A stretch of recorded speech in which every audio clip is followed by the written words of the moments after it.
Hey guys, Dr. Brandon Crawford here. I'm the founder of the Austin Center for Developing Minds.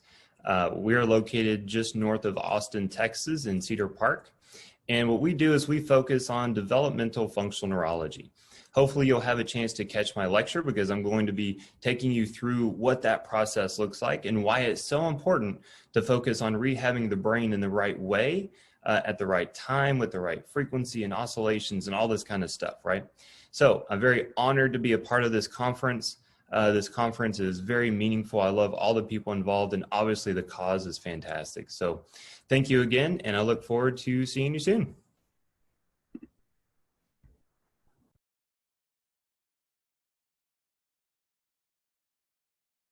At Cook Children's, we know if we work together, we can keep each other healthy. Wearing a mask keeps droplets from your nose and mouth trapped so you don't spread viruses to others. Wear a mask when you're going to be around people outside of your immediate family. Avoid large gatherings and wash your hands a lot. These simple steps can limit the spread of viruses. Let's all do our part to keep our community healthy.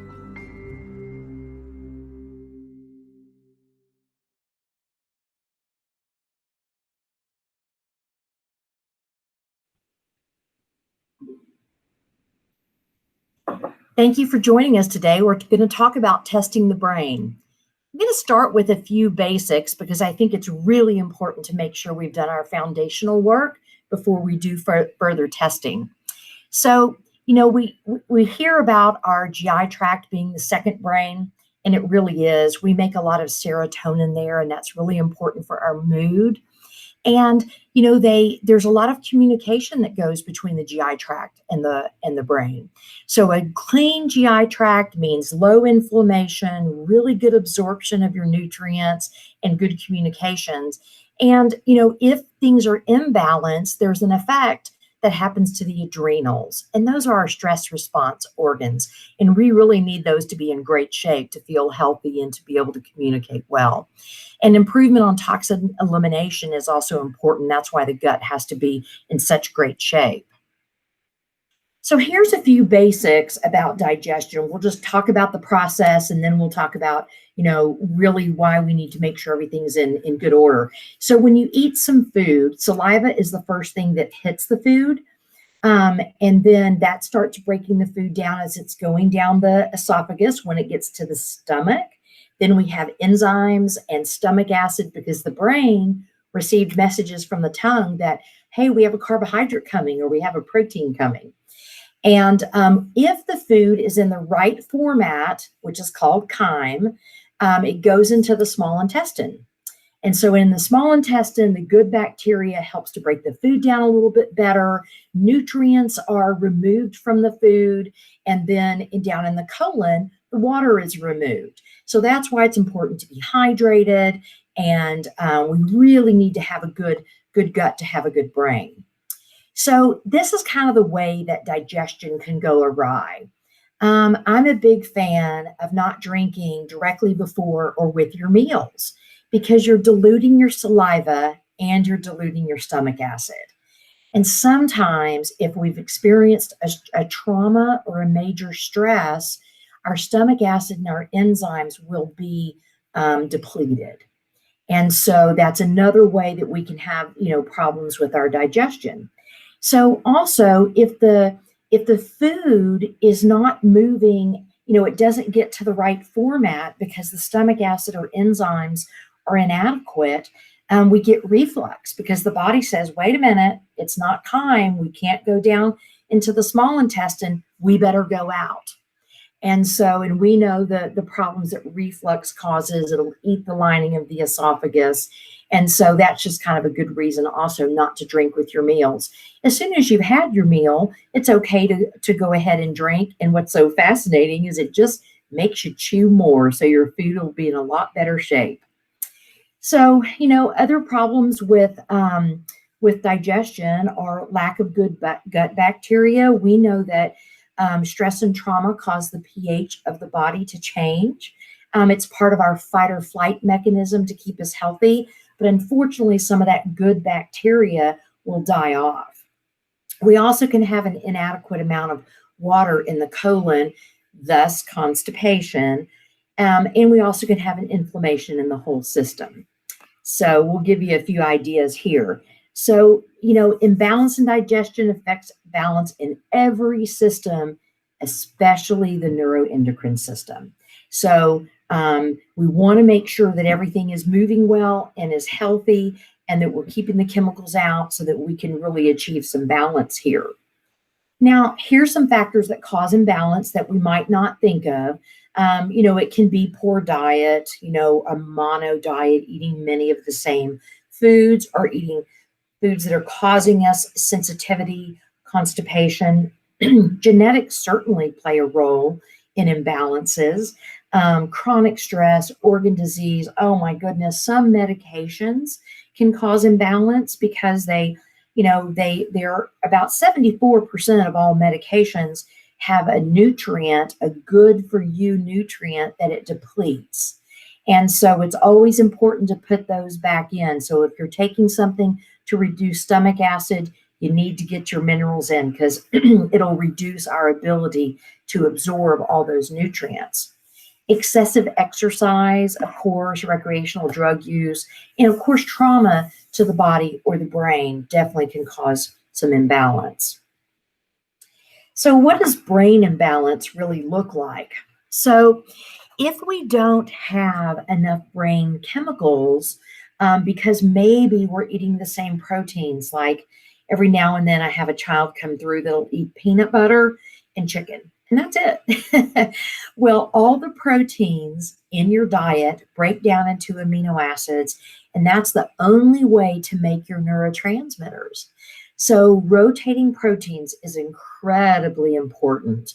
We need to have nuts, seeds, beans, muscle meats. If you eat those, we need to rotate them as much as we can.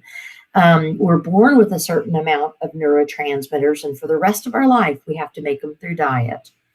So if there's not enough brain chemicals, maybe there's been a trauma, or diet is mostly carbohydrates, you can see fluctuations in mood, focus, sleep cycle. Very important. And then we start not responding to stress well. We see this a lot in children where there's there's too many of the stimulating neurotransmitters, and it's a bit of a runaway train. We can have meltdown behavior. There's all kind of things that will occur. And, we have an inability to repair our gut and our muscles as well. So proteins, we use them for a lot. The lining of the intestinal tract needs good proteins. Our muscles need good protein, and then our brain does too. So sometimes there's not enough of the good fats in the diet. And those are always tricky. For so many years, there was low-fat diets, and those just are not healthy.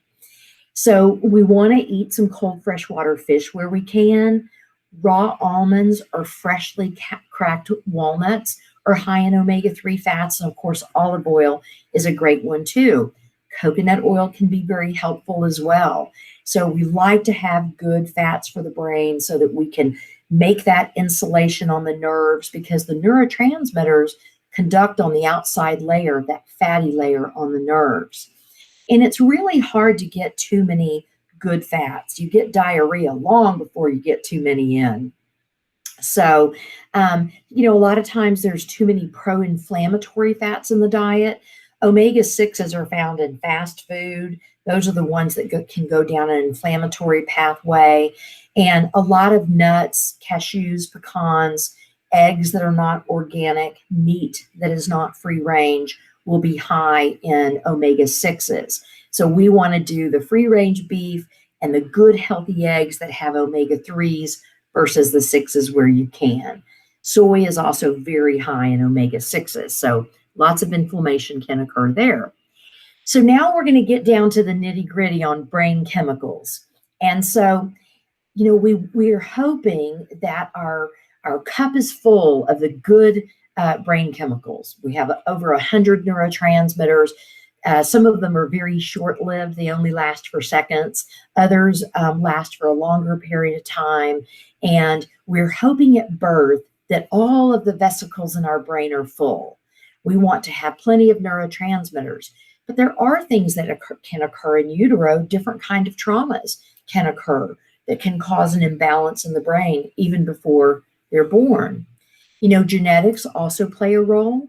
Sometimes you can be doing everything right with diet, but genetics are such that maybe you just don't make serotonin well, or perhaps you aren't detoxifying well. So there's all kind of factors that play a role. Birth order can play a role too.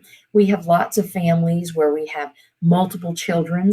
Sometimes they're stair steppers, and you know, mom may not have had time to really rejuvenate her body before having the next baby. So sometimes, you know, birth order can matter with neurotransmitter levels. And so stress and trauma causes us to dump neurotransmitters at a very fast rate. You probably have even felt it if you're driving down the freeway and you have to slam on your brakes, and oh my goodness, you dump all these neurotransmitters and it may make you a little bit shaky for a little bit. And so we have to restore those. The more balance the brain has, the better we can restore after a stress or a trauma. Proteins, of course, help replenish neurotransmitter supplies. That's why we were talking about making sure we get a good variety. So when it comes to neurotransmitters, there's the stimulating guys or excitatory neurotransmitters, and then there's the inhibitory or calming neurotransmitters. The balance of these is incredibly important. So serotonin is a very hard neurotransmitters for a lot of Americans to make. We have some very unhealthy guts, and we make about 95% of it in the GI tract. So if you have constipation or diarrhea or a lot of inflammation from eating the wrong foods, it can be harder to have an adequate serotonin level. Also in the US, you know, our grains are pretty altered, even if it says whole wheat, and we expose a lot of gluten. And gluten is this very sticky protein that adheres to the walls of the intestinal tract and really prevents us from synthesizing serotonin like we need to. Serotonin plays a role in cravings and mood and sleep cycle and response to stress. It also plays a role with your gut health, making sure that, you know, the gut is working properly. Even though it's made in the gut, once it's in the brain, it still controls some other activity in the gut. So GABA is your natural Valium-like neurotransmitter, you know, if you want to akin it to a med. So it's very calming for the brain. It helps with our sleep cycle. It helps us recover from stress and trauma. And it is easier to make from dietary proteins than serotonin is. Now over to the excitatory ones. When I first got into neurotransmitter testing back in the early 2000s, I had to explain to patients that excitatory does not mean exciting. It means stimulating. And so dopamine is our main focus neurotransmitter. It plays a role with our joy. It plays a role in libido. And dopamine definitely plays a role in puberty and also in administrating females, because it goes up at ovulation and serotonin goes down, and then both of those neurotransmitters will go down a couple of days before the cycle begins. So females have a little less tolerance for an imbalance in their neurotransmitters than males do. With males, testosterone goes up and it just keeps going up till it kind of begins waning in the late 30s. So norepinephrine and epinephrine are called noradrenaline and adrenaline by most of the world. So these two neurotransmitters are excreted from the adrenals. You know, they're those little stress responding organs that sit on top of our kidneys. They're about the size of walnuts. And cortisol is also excreted from the adrenals. So we can see that these are very high in stress, trauma, TBI, or they can be very low because they were over-excreting for so long. Now they're depleted. It depends on how long ago the trauma or major stressor occurred. So glutamate is the most excitatory neurotransmitter in the brain. It plays a role in focus. We need enough of it, but not too much.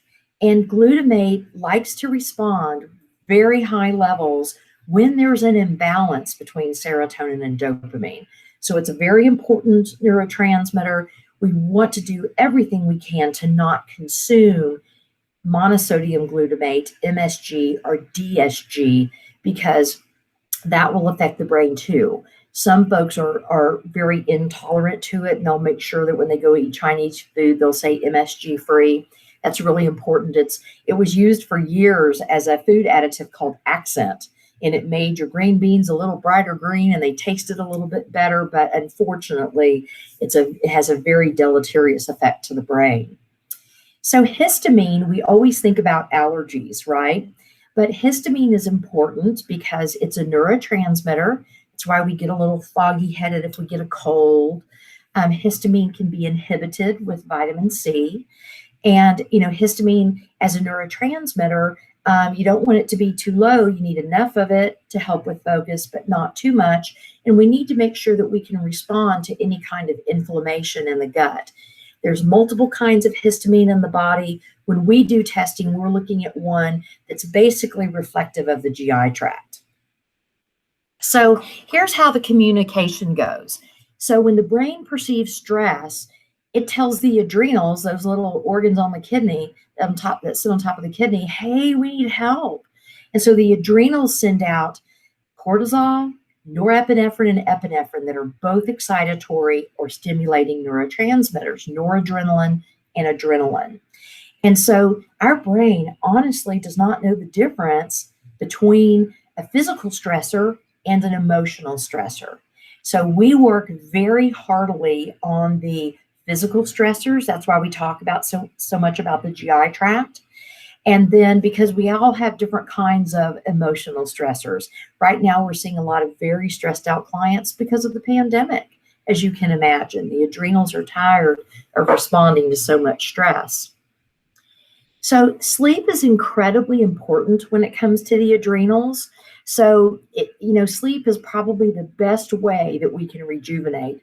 We know what it's like to not get a good sleep cycle, whether we're up with a child or we're not feeling well, or our sleep-wake cycle is off.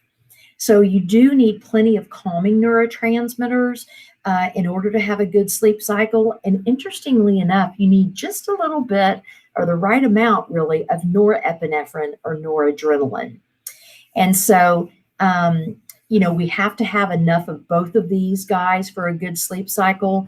And avoiding dietary chemicals is always helpful for improving sleep. So we want to avoid the aspartames, the NutraSweets, any of those kind of things, and caffeine. Everyone breaks down caffeine at a different rate. We have some folks that can't tolerate any caffeine at all, and others that can have a cup of coffee and go to bed. So that really comes down to your genetics. So hormone balance is another thing that plays a really important role with your brain health. So progesterone is the hormone. Females have it, so do males. Females just have a little bit more of it, but it stimulates MAO, monoamine oxidase, and that breaks down neurotransmitters. That's why sometimes if females take progesterone, they can get depressed. So we have to have a balance between progesterone and estrogen. So estrogen inhibits MAO from breaking down neurotransmitters. So that's why we always need balance. And of course, testosterone, simply excitatory. But the reason this is so important is because puberty plays such a big role. Sometimes we see puberty with any kind of trauma happen earlier, or sometimes it can be delayed. More likely it will happen earlier.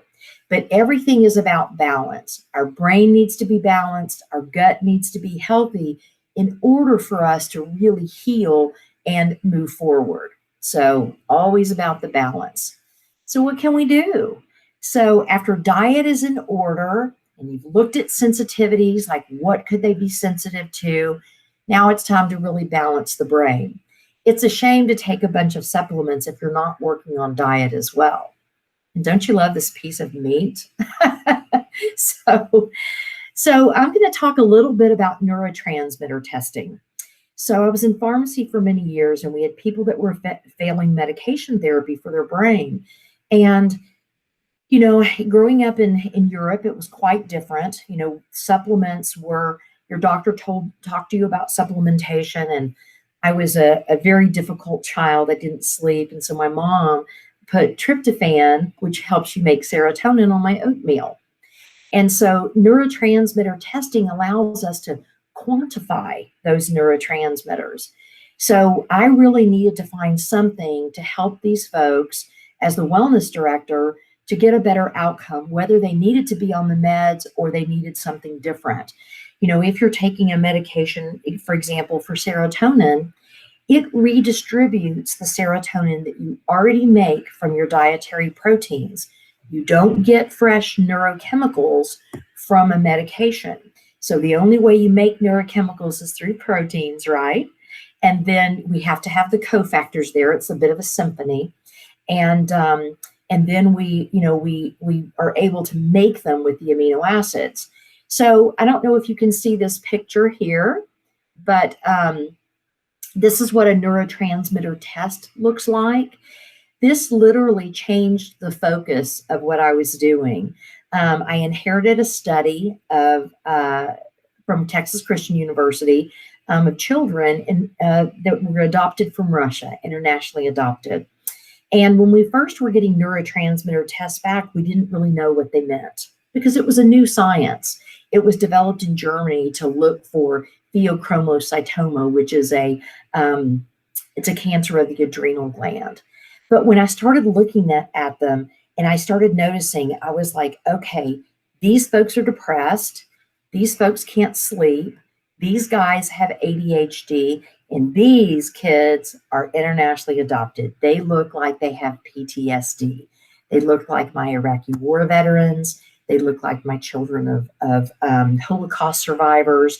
And now they also look like my TBIs. And so really interesting on the path for working with them. But this is a simple test. It's a 1 urine sample that you take in the morning. We don't collect first morning urine because that has all the neurotransmitters from the sleep cycle. We take the second morning urine. So now you're up and you're having to make decisions, dressing yourself. The urine is collected in the blue cap. Then we pour it in the one with the white cap because it has a preservative. And there's a strip inside this little trifold guy. You dip it in there, and it's a dry urine collection device. So it dries, you fold it up, mail it to the lab, and we get the results pretty quickly. The fascinating part about the dry urine device is that, you know, if we can test it multiple times, we can go back and look at it again. We also are testing creatinine to make sure that the kidneys are making neurotransmitters properly.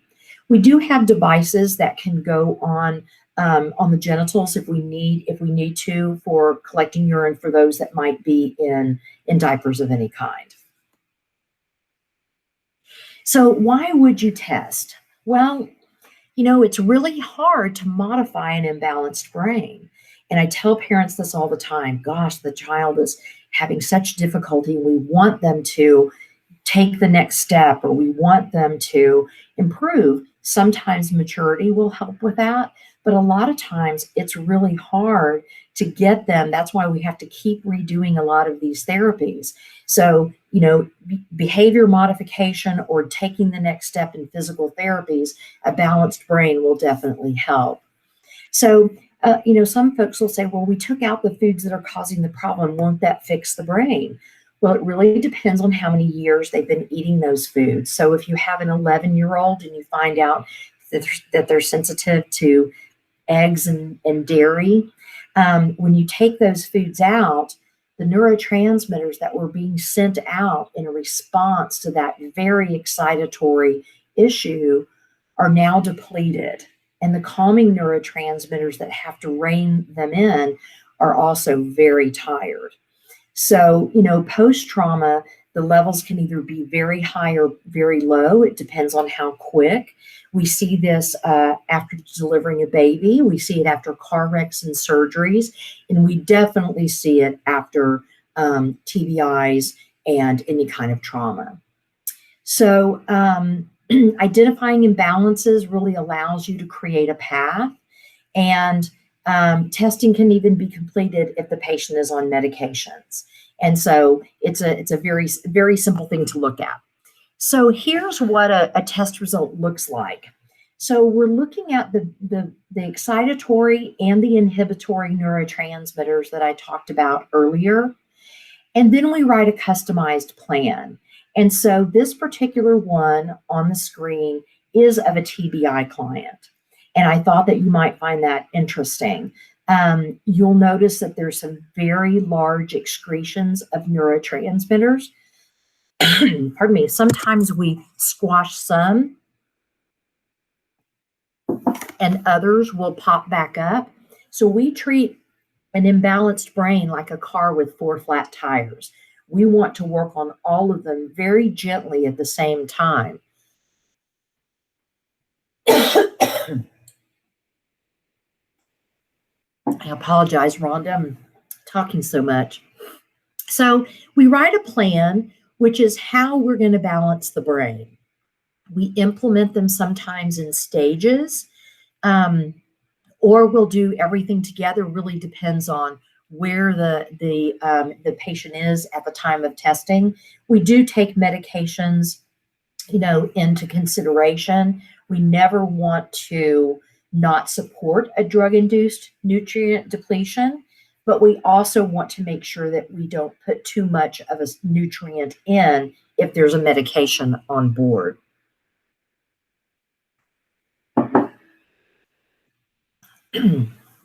So here are my 10 tips for a healthy brain. So we make sure that adequate protein is consumed at breakfast and throughout the day, including snacks. So in order to figure out, well, how much protein do I need? You take your body weight, divide it by 2.2, so you can tell we're turning that into grams, and that'll tell you the number of grams of protein to consume daily. Now, if the patient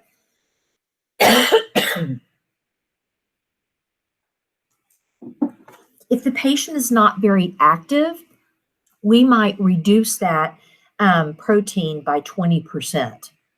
We'll also reduce the protein if there's any kind of kidney involvement with their issue, or if they're diabetic. We reduce the amount of protein there as well, because in diabetes, the kidneys can become compromised.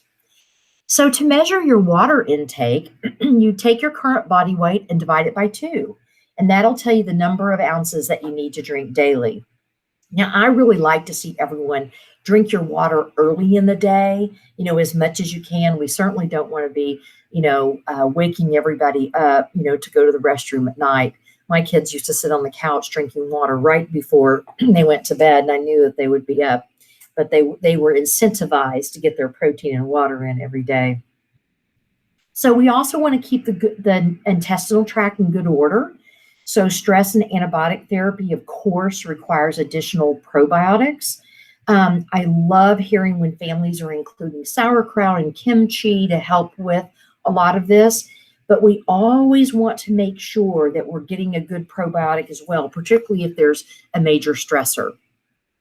So you want to keep the synthetic and processed foods out of the diet as much as you can. Watch out for food colorings and food additives. In this country, it can say natural colorings and flavorings, and that will include MSG and DSG. And so you also want to kind of Google other words for gluten and other words for MSG, because that'll really help you when you're watching it. Always shop the perimeter of the grocery store. Of course, you have to get the dog food and a few other things, in the middle, but I think that's common knowledge now. You're getting the freshest of the fresh. When we lived in Europe, we shopped every day because, of course, we had a refrigerator the size of one that you would use in college. I really believe that in trauma, we want to maintain a modified diabetic diet unless your physician has told you otherwise. So that's every couple of hours, a small amount of protein and a carb. And so that can be a half of an apple dipped in almond butter or peanut butter. It can be a piece of turkey rolled up, with a couple of rice crackers. Super easy things to do. But if we keep the blood glucose level of the brain steady, we're going to have a much better outcome with mood, meltdown, and all of those things that can happen with an imbalanced brain. So continuing our 10 tips, we can utilize amino acids where the diet's deficient or imbalances exist.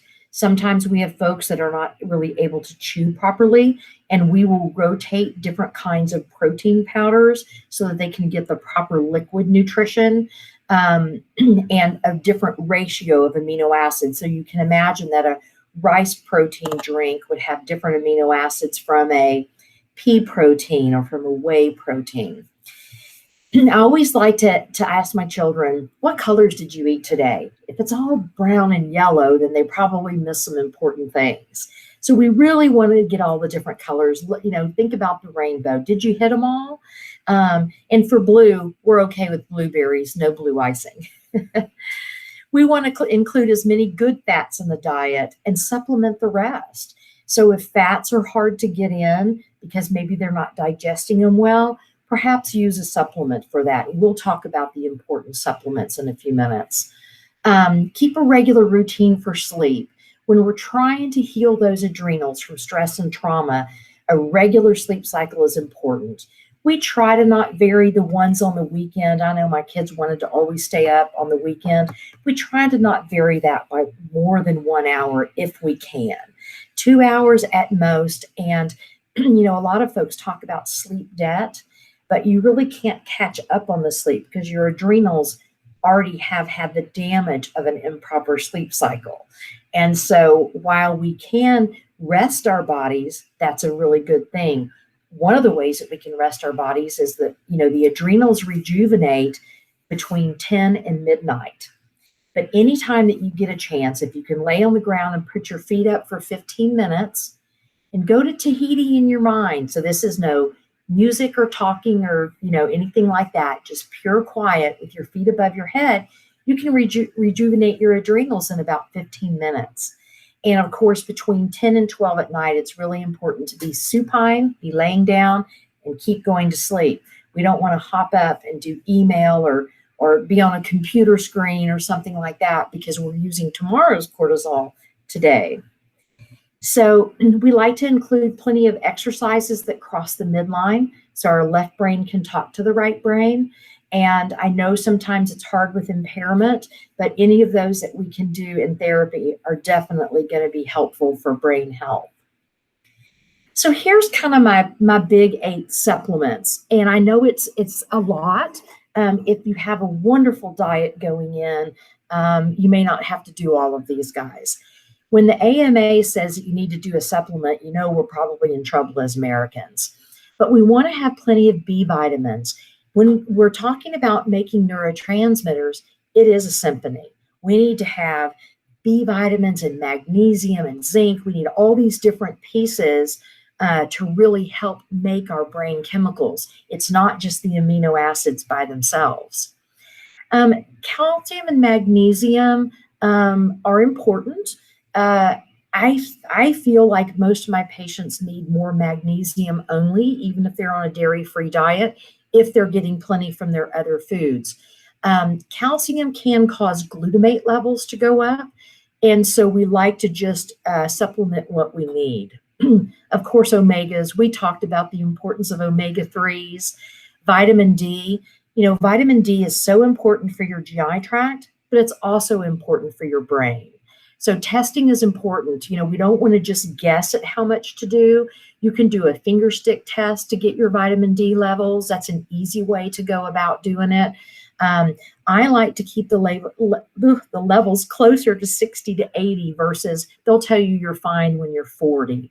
But they used to think that vitamin D would deplete some of our minerals, but we're not finding that to be the case now. And in fact, in things like multiple sclerosis, they're using up to 50,000 IUs of vitamin D. Antioxidants are important. You know, there's so much talk about antioxidants right now. But if the diet's not great, you're not getting all those different colors of fruits and vegetables, you might want to put a basic antioxidant in. If there's any eye issues that may have been related to trauma, we definitely want to get some vitamin E as an antioxidant. Probiotics, you know, probiotics need to be rotated. We have about 238 species in our small intestine, and we have so many in the colon, we don't even know how many. The whole microbiome business is booming right now, but we don't know what to do with all of that data. So you want to rotate the strains of what you're taking. So turn that bottle around, look and see the different strains, and you don't want to do the same one longer than 3 months. So you might do, and you can go back to them, you might do 12 strains this month. Next month, you might do 2 different ones. Then you can go and do some Saccharomycin, Boulardii. I mean, great way to go. So you want to rotate all of those. Enzymes, you know, are wonderful if needed. If you notice that the food is, or if there's reflux, the food is not going down into the small intestine. There are chewable enzymes. There are also capsule forms to help break the food down and get it into the small intestine. There are even lots of enzymes that have DPP4 in it, which is the enzyme that breaks down gluten. So, you know, you really want to make sure that you need enzymes. Some folks will use stomach acid. If you need it, it's called betaine hydrochloride. But you also can use natural things like kimchi and sauerkraut. And of course, apple cider vinegar. That's another great one. So when are you supposed to take these guys? Well, I really believe that you want to take the multivitamin at breakfast along with the antioxidants. Omega-3s should always be dosed with food. So it doesn't matter if you take it breakfast, lunch, or dinner. The same with vitamin D. It's not going to mess up your sleep cycle. Doesn't really matter when you take it. Just make sure it's with food. I like to see calcium and magnesium taken on an empty stomach at night before bed. You can take some during the day, but magnesium will compete with protein for absorption. And of course, anytime that you take enzymes or stomach acid, you take those with a meal. And a probiotic, you know, if you think about it, we're trying to put these really good bugs into the small intestine. Well, many times, if you take a probiotic that's not spore forming, then the stomach acid will eat up those bugs and they might not make it to the small intestine. So we like to make sure that at the end of a meal, when the stomach acid and the saliva has been absorbed into the food, that's a great time to take it. So in summary, we definitely want to have balanced protein, carbs, and fats, really important for your neurotransmitters, but also for your energy level. Rotation of proteins, oh my goodness, this is probably the most important thing that we can do for our brain.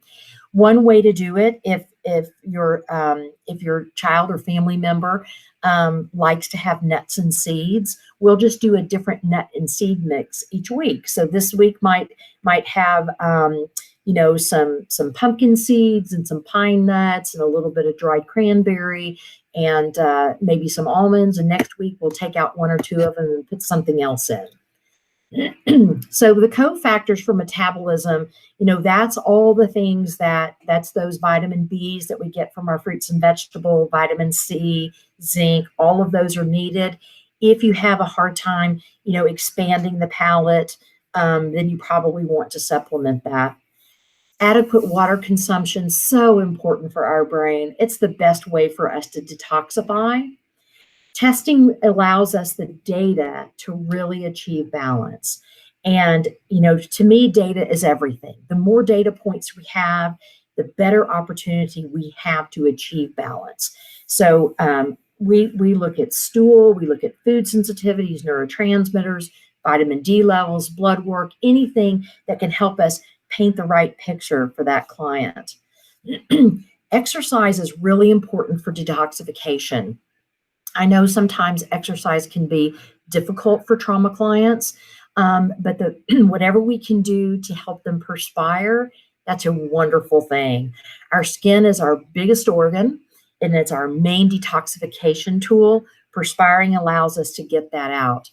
And I also believe that we need to really focus on stress management, whether it's, laying on the ground and raising your feet up and going to your favorite place for 15 minutes a couple of times a day, whether it's a squeezy ball or a wiggle mat in their chair, whatever you can do to help manage stress is going to be really important.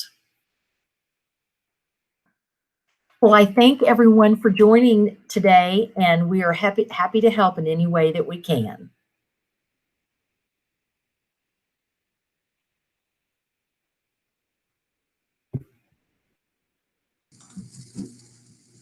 Hello. Hello. Yay!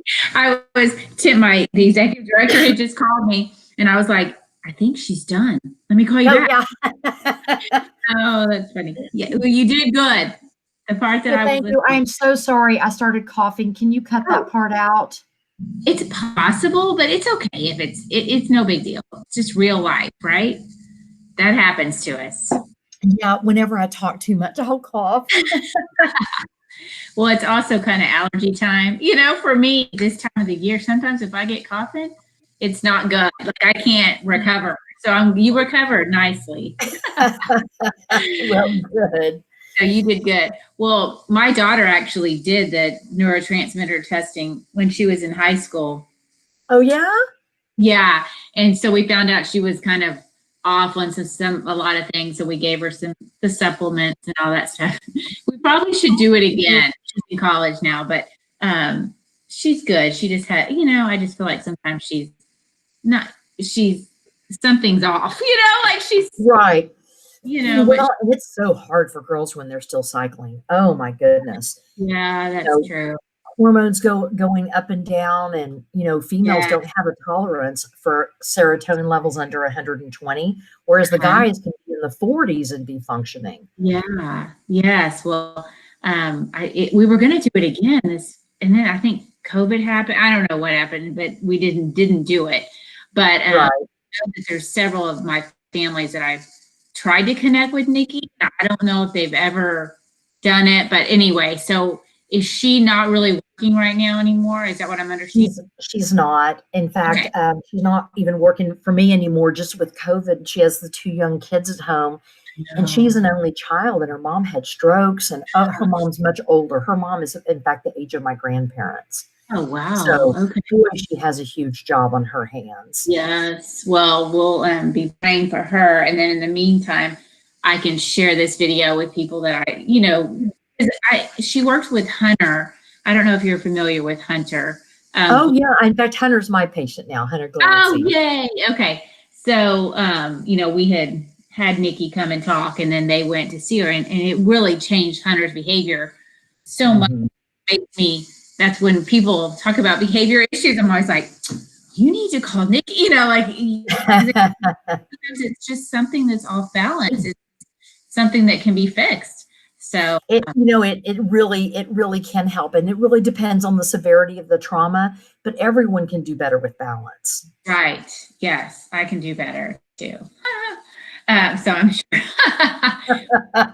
tested, right?